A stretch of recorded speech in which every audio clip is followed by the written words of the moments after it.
कंचना जी, ये हिंदू मुस्लिम है या मुस्लिम मुस्लिम है, ये तो बता दीजिए पहले। ये जो आरक्षण दिया जा रहा है, जहां ओबीसी एससी एसटी को आरक्षण मिल रहा था, आपको लग रहा है उसमें से मुसलमानों को आरक्षण देना पहली बात तो सेंधमारी नहीं है? ये सही है?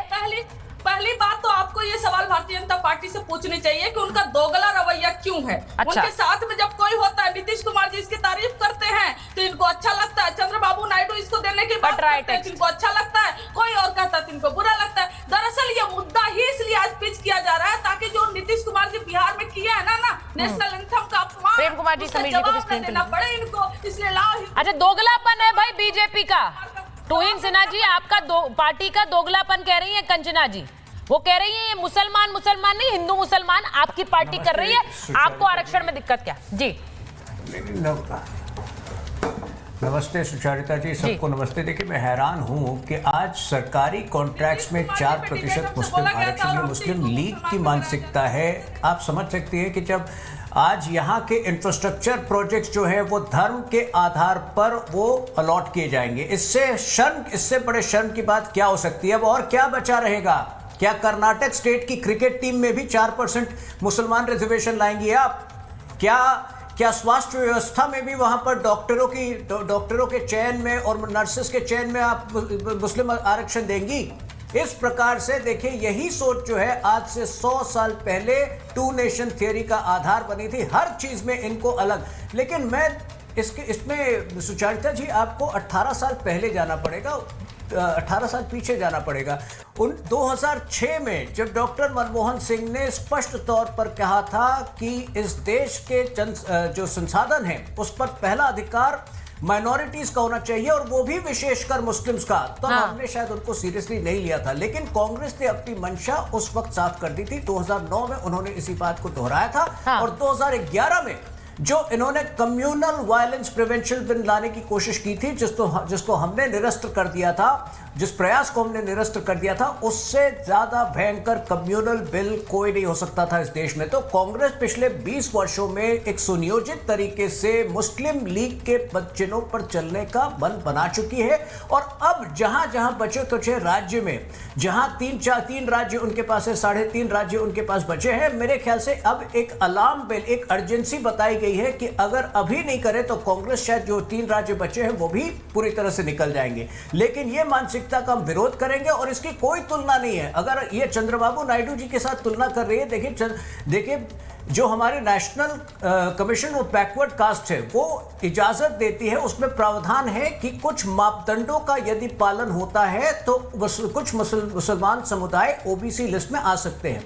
ममता बनर्जी ने उसके अधीन जाकर, उसके विरुद्ध जाकर कई और कम्युनिटीज को शामिल किया था। हमारा विरोध तभी होता है जब आप उन मापदंडों का पालन नहीं करके अनेक ऐसे कम्युनिटी को मेरा सवाल तुहिन जी, मेरा सवाल ये है, मेरा सवाल तस्वीरों को देखकर है। कर्नाटक में एक बिल लाया गया, मेरे दर्शक इस बात को समझ लें, जिसमें सरकारी जो कॉन्ट्रैक्ट्स दिए जाते हैं, ठेके दिए जाते हैं, उनमें 4% आरक्षण मुसलमानों को दिया गया कि अगर वो कॉन्ट्रैक्ट्स जाएंगे तो 4% कॉन्ट्रैक्ट्स मुसलमानों को जाएंगे उसमें से।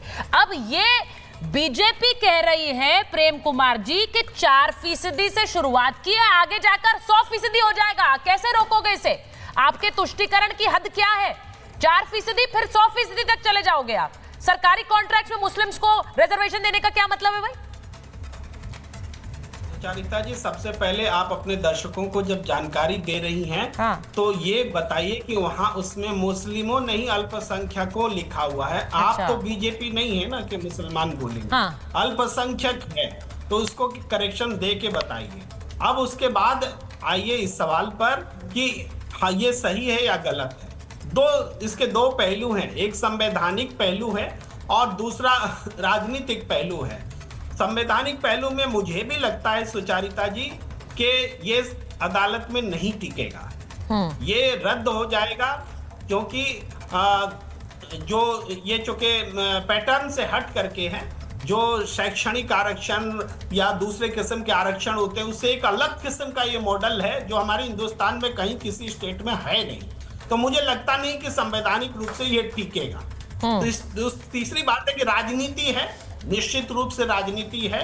तो राजनीति है तो इसमें आपको ये भी देखना चाहिए कि आंध्र प्रदेश में जो लागू है 4% रिजर्वेशन, उससे अगर बीजेपी के लिए ये प्रश्न है कि बीजेपी कर्नाटक में इसका विरोध कर रही है, तो उसको आंध्र प्रदेश में सुचरिता जी, मैं इसमें जोड़ना चाहता हूं। बिल्कुल बिल्कुल आ रही हूं आपके पास। चलाएंगे तो आंध्र प्रदेश में चल रहा है 4% आरक्षण और कर्नाटक में हो रहा है, तो आप विरोध कर रहे हैं। तब आप पहले तो मैं प्रेम कुमार जी, जब आपने कहा कि ये मुसलमानों के लिए नहीं है, मैं इस पर जरा टूहिन जी के पास जाऊंगी, मैं आपके पास आऊंगी। समीर जी, ये इन्होंने कहा कि मुस्लिम तुष्टीकरण पर मुसलमान क्यों कहा गया।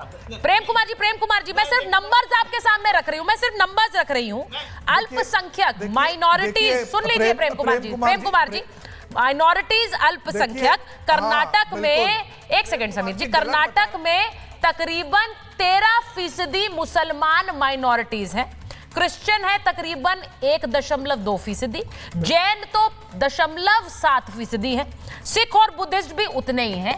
तो माइनॉरिटीज में आपको क्या लग रहा है, डोमिनेंस किसका है?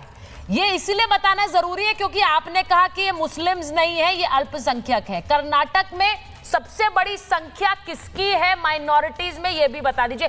चलिए मैं एक बार इस पर समीर जी से रिएक्शन ले ली। समीर जी, ये गलत है बताना, बीजेपी गलत प्रचार कर रही है, वो क्यों कह रही है मुसलमानों के लिए? प्रेम जी, एक मिनट रुकिए, एक एक करके प्लीज। नहीं, देखिए सुचरिता जी, ये जो कर्नाटक सरकार ने किया, ये अल्पसंख्यक जो SC ST का कोटा था, हाँ। उस कोटे को कम करके मुस्लिम लोगों को दिया गया है। इस पूरे कोटे के अंदर SC ST समुदाय जो है, अनुसूचित जाति और अनुसूचित जनजाति, उसका कांग्रेस सरकार ने हक मारा है और मुस्लिम समुदाय को 4% का रिजर्वेशन देने का काम किया है। और ये तो वही सरकार है ना कर्नाटक की, जो चुनाव के पहले कहती कि हम सत्ता में आएंगे तो हम बजरंग दल को बैन कर देंगे। ये वही सरकार है जो PFI के जो आतंकवादी है, जो उग्रवादी है, उनको केस फ्री करके उनको कोर्ट से बाहर निकालने का काम कर रही है। हाँ। और जो कांग्रेस की जो सरकार है कर्नाटक की, वो जानती है कि राहुल गांधी क्या चाहते हैं। राहुल गांधी वायनाड से लोकसभा सांसद कैसे बने थे, प्रियंका गांधी वायनाड से सांसद है, अभी कल ही सोनिया गांधी AIMU की इफ्तार पार्टी के अंदर गई थी। तो क्यों गई थी? वो मुस्लिम पार्टी है ना, तो मुसलमान वोट तो कांग्रेस का DNA में आ चुका है, उसका कोर वोट बैंक है। हाँ। कांग्रेस इस बात को जानती है कि बिना मुसलमानों के वोट के वो सर्वाइव नहीं कर सकती है, और यही कारण रहा कि वो राम मंदिर नहीं जाते, यही कारण रहा कि वो कुंभ में नहीं जाते, लेकिन इफ्तार पार्टी में जरूर चले जाते हैं सब कांग्रेस के। खड़गे साहब कहते हैं कि क्या कुंभ में जाने से गरीबी दूर होगी, लेकिन क्या इफ्तार में जाने से गरीबी दूर होती है? खड़गे साहब ये नहीं बताते। ये सवाल पूछ लीजिए जरा, लारी साहब बैठे हुए हैं, जरा लारी साहब से पूछ लीजिए। पार्टी के नेता बोलते हैं कर्नाटक के, लारी साहब जरा ये जवाब दे दीजिए। वो कह रहे हैं कि कुंभ में जाने से बेरोजगारी खत्म नहीं होती, इफ्तार में जाने से होती है क्या? इफ्तार में तो बहुत जा रहे हैं, और मुझे अच्छा लगता है, मैं ये नहीं कह रही हूँ, हर तरह के आयोजन में जाने की चेष्टा होनी चाहिए, या तो चेष्टा भी नहीं है या तो इच्छा भी नहीं है। वहां इफ्तार की पार्टी आ रही है, बहुत अच्छी लग रही है तस्वीरें, सब पहुंच रहे हैं, लेकिन राम मंदिर छोड़िए ना, वहां कौन जाएगा? मैम, मैं बहुत देर से सुना है और मैं बीच में इंटरप्ट भी नहीं किया हूँ। अभी भाई साहब जो बैठे हुए बोल रहे थे, आप भी थोड़ा सा, समीर जी भी थोड़ा सा ध्यान दीजिएगा। आपने अभी सवाल हमसे किया कि इफ्तार में जाने से क्या हो रहा है। भाई कम से कम ये हो रहा है कि अगर कोई ट्रेजेडी हो जाए तो हम ये ना कहें कि मोक्ष मिल गया। हम वहां किसी को मोक्ष दिलाने के लिए नहीं कह रहे कि कोई किसी को मोक्ष मिल गया। जैसे आपके सब वो जो है धीरेन्द्र शास्त्री जी हैं, वो जो कह रहे थे कि मोक्ष मिल गया, बहुत अच्छा हुआ मोक्ष मिल गया। दूसरी बात यह है, आप लोग हिंदू मुस्लिम तुष्टीकरण की बात कर रहे हैं। भाई अवतार पार्टी कर रहे हैं, मोदी जी भी अवतार पार्टी कर ले। मोदी जी अवतार पार्टी ना करके हिंदू तुष्टीकरण की राजनीति नहीं कर रहे हैं।